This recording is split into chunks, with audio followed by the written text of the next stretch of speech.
ऐसा परिवार यहाँ पर उपस्थित है जिनके माध्यम से या जिनके कार्यों ने आज हम सभी को इस लायक बनाया है और इस प्रसाद में आज उनके द्वारा स्थापित कॉलेज का स्थापना दिवस मना रहे हैं। आदरणीय स्वर्गीय स्वर्गीय लाल बाबा हेमरम जी के पुत्र वधु सुखी सोरेन के अभी तक नहीं होता बोला जो तालियों से इनका हम लोग स्वागत करें। ऐसे आबू तमाने अवार्ड बनाए और आबू अवार्ड बनाए और इनके साथ अगर इनके परिवार के लोग हैं आप सभी का भी अभिनंदन। हमारे सभी विद्यार्थियों, हमारे पत्रकार बंधु और सभी कर्मचारी जो इस कॉलेज में है या इस विश्वविद्यालय में है। कॉलेज का इतिहास हम लोगों ने सुना, प्रिंसिपल साहब ने भी हम लोगों को भी सुनाया और पूरा इतिहास हम लोग को स्टेफन ने यात्रा कराया, सुना दिया।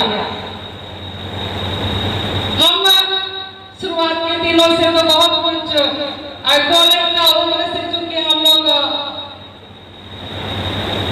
कम पड़ जाते हैं, छोटे पड़ जाते हैं तो बहुत कुछ उस विषय में नहीं बोल सकते हैं, लेकिन जितना हम लोगों ने जब से सुना, जब से देखा, एकमात्र एसपी कॉलेज का ही नाम सुना करते थे।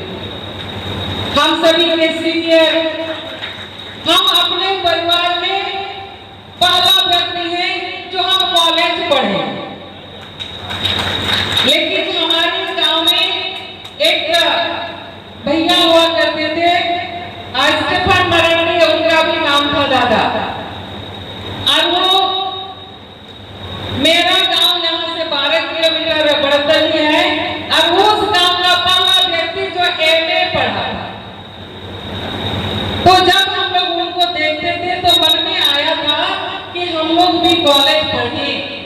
हमारा भी, हम लोग का परिवार का बैकग्राउंड आप लोग देखोगे तो कमों में सबका एक जैसा है। मेरे पेरेंट्स पढ़े लिखे नहीं थे, लेकिन फिर भी हम उनको बोलते थे कि बाबा हमको कॉलेज पढ़ना है। और उन्होंने कॉलेज जैसे भी पढ़वाया, स्कूल तो मिशन का हम लोग ने पढ़ लिया हॉस्टल में रह के, और कॉलेज जब हम लोग आए तो हम लोग गिदनी हॉस्टल में रहा करते थे। गिदनी हॉस्टल से हम लोग महिला कॉलेज जाते थे।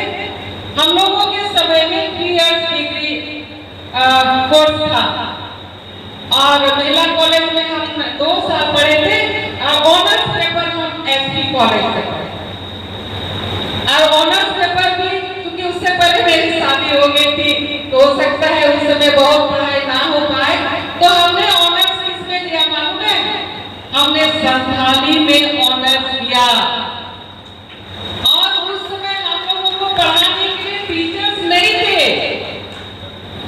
जो पुस्तक हम लोगों को उपलब्ध होता था, नोट्स भी नहीं था, और उसी पुस्तक को पढ़ के हम लोग डिग्री हासिल किए, कॉलेज से निकले, फिर रांची यूनिवर्सिटी से पीजी किए और पीएचडी भी रांची यूनिवर्सिटी से हुआ। इसलिए आपको बता दें मित्रों, मेरे जैसे आप में से कई बच्चियां होंगे, मेरे जैसे आपके बीच में कई बच्चियां होंगे, तो आपका हौसला बढ़ाने के लिए हम आपको बताना चाहते हैं, यह एसपी कॉलेज जो है बहुत नामी कॉलेज है, बहुत नामी कॉलेज है। अब अभी दादा बता रहे थे, एक से एक लोग इस कॉलेज से निकले हैं, एक से एक लोग इस कॉलेज से निकले हैं जो देश के कोने कोने में आज कार्यरत है। उस गरिमा को, इस कॉलेज का उस गरिमा को बनाए रखने का जिम्मेदारी आपके कंधे पर है, क्योंकि वर्तमान समय में आप यहाँ के विद्यार्थी हैं।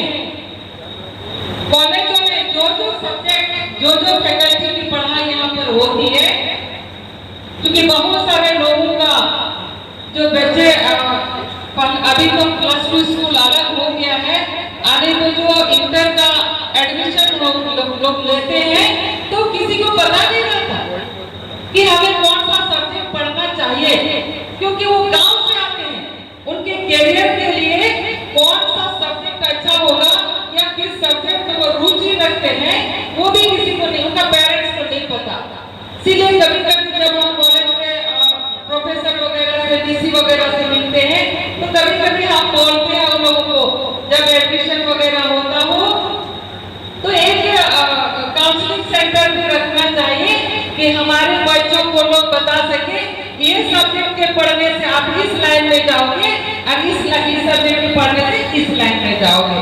तो ऐसा भी व्यवस्था मुझे लगता है आप लोगों को करना चाहिए। और आज तो खुशी की बात है, आज इसलिए खुशी की बात है कि यहाँ पर 1 2 3 4 हम लोग 4 लोग यहाँ पर बैठे हैं जो सोशल सर्विस में हम सोशल सर्विस का नाम ले रहे हैं। और सोशल सर्विस के लोगों का जिम्मेदारी रहता है कि हम इस कॉलेज में, इस परिसर के ऋणी होना चाहिए, ऋणी, क्योंकि हम यहाँ से पढ़ के निकले हैं और हमारी पहचान यह कॉलेज ने, हम सभी का पहचान यह कॉलेज ने दिया है।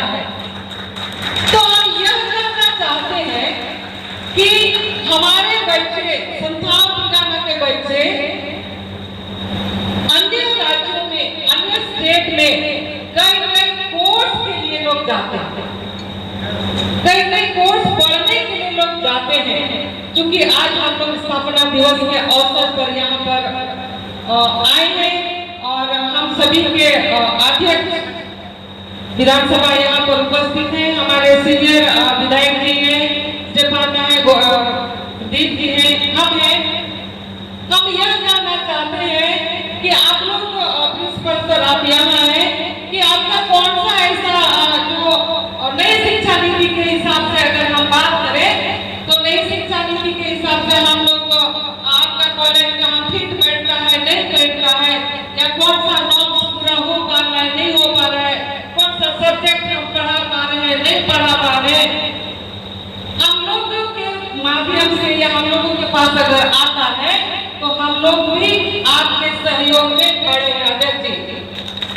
क्योंकि संथाल परगना का दर्द हम सभी लोगों को पता है, इस को नीचे से उठाने में आप सभी सीनियर लोग, आप लोगों का बहुत योगदान रहा है। हमारे पढ़ने के समय भी दादा का नाम हम लोग बहुत सुनते थे और इस समय भी हम लोगों का जिम्मेदारी खत्म नहीं हुआ है, इस समय भी हम लोगों का जिम्मेदारी खत्म नहीं हुआ है। इसीलिए हम लोगों को जो अन्य राज्यों में हमारे बच्चे पढ़ाई करने जाते हैं, स्टडी करने जाते हैं, अगर वो सारे कोर्सेस हम लोग इस कॉलेज में या इस विश्वविद्यालय में कहीं शुरुआत करवा सकते हैं तो संथाल परगना के बच्चों को सुविधा होगा, मुझे ऐसा महसूस होता है।